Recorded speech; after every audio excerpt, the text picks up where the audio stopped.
We continue now at the top of Daf Kuf Tes Vav Amud Beis in Meseches Bava Basra. This is Bava Basra Daf 115b. This Amud is sponsored by Alexander Rosenfeld. Thank you for your sponsorship. If you'd like to sponsor an Amud or Daf, see the description box below, and see the description box below to see how you can support this channel. On the previous Amud, the Gemara said that when it comes to inheritance, we have to look at, let's say, the son and the daughter. We have to see if they have any descendants, and if they have any descendants, then those descendants will come first in terms of the inheritance before we start going up a generation. And the Gemara now continues and explains how so nachalo mimashmeshes v'oleches ad Ruvain, the inheritance. We continue to search upwards until Ruvain. That refers to Ruvain, the first of the Shvatim. The idea over here is as follows: when a person dies, first we look to see if he has any heirs who are descendants. Does he have any sons? Does he have any daughters? Does he have any grandchildren? Let's say there are no children and there are no grandchildren, so then we go up one generation to the person's father. If the father is not around, we see if the father has any heirs. Does the father have any children or grandchildren, etc.?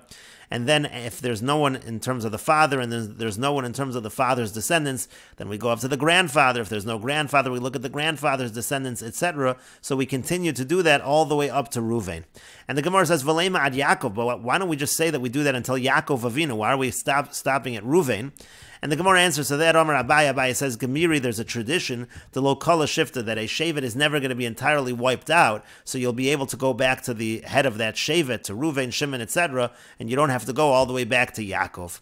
And the Gemara continues, Amar Rav Huna Amar Rav. Rav Huna says that Rav says, Kala Omer Tiresh Bas Im Bas Haben. Anybody who says that a daughter should inherit together with a daughter of a son, Afilu Nasi should be Yisrael, even if he is a Nasi in Klal Yisrael, Ein Shomin Lo, we don't listen to him, She'enon Elamaisa Tzidukin, because that's only the way of the rulings of the Tzidukin. The idea over here is, let's say a person has a daughter and he has no sons, but he did have a son, and that son had a daughter. So the question is, does his daughter inherit together with his granddaughter in that situation? Now, if he had a son, if the son was still alive, certainly the son takes precedence over the daughter. So there is a reason to say that the granddaughter here should inherit everything and the daughter should inherit nothing.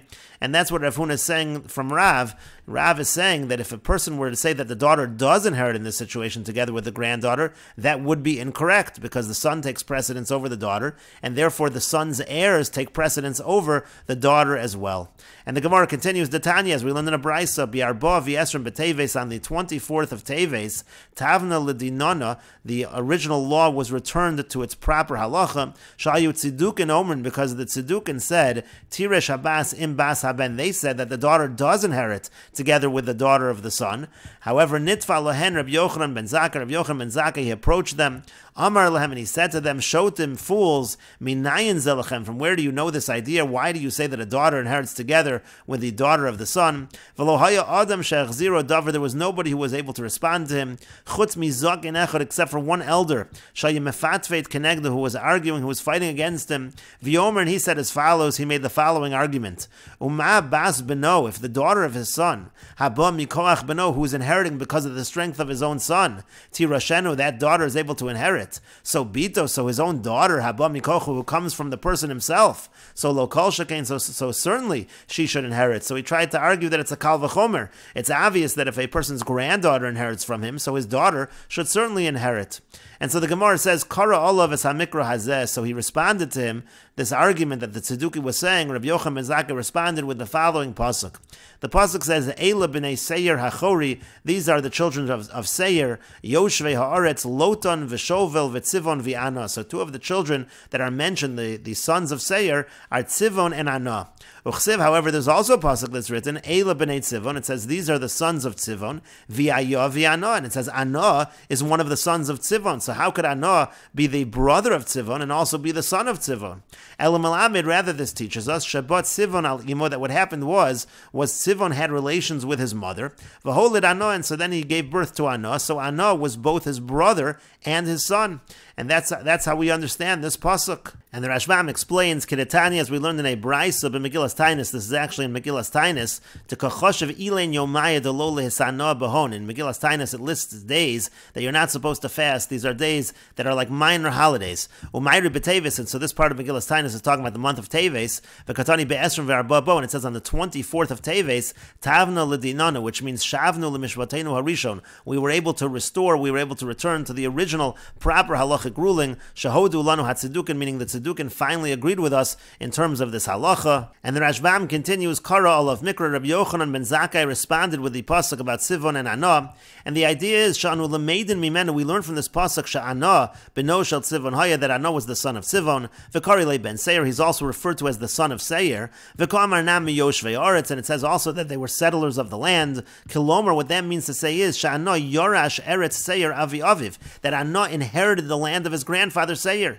V'Nimsa Shebnei Bonim Yorshin Nachal Asa'av Kebonim Atzman. The point over here is that grandchildren inherit the Nachala of the father like the sons. V'hu Adin Labas Beno, and the same would be true of the daughter of a son. That granddaughter would inherit like a child. V'Hilkach, and therefore the point of Rabbi Yochanan ben Zakkai is Lo Tirish Habas in Bas Haben, the daughter should not inherit together with the daughter of the son. Ki Heichi De'ino Yoreshes im Haben, just like she doesn't inherit together with the son, she also doesn't inherit together with the daughter of the son. So the point to bring the pasuk is to say that grandchildren have the power of inheritance just like children. But the Gemara continues, V'dil Matrei Anah Hava, maybe there were two Anahs, meaning how does Rabbi Yochanan ben Zakkai know that the Anah who's mentioned as the son of Seir is the same Anah that's mentioned as the son of Tzivon?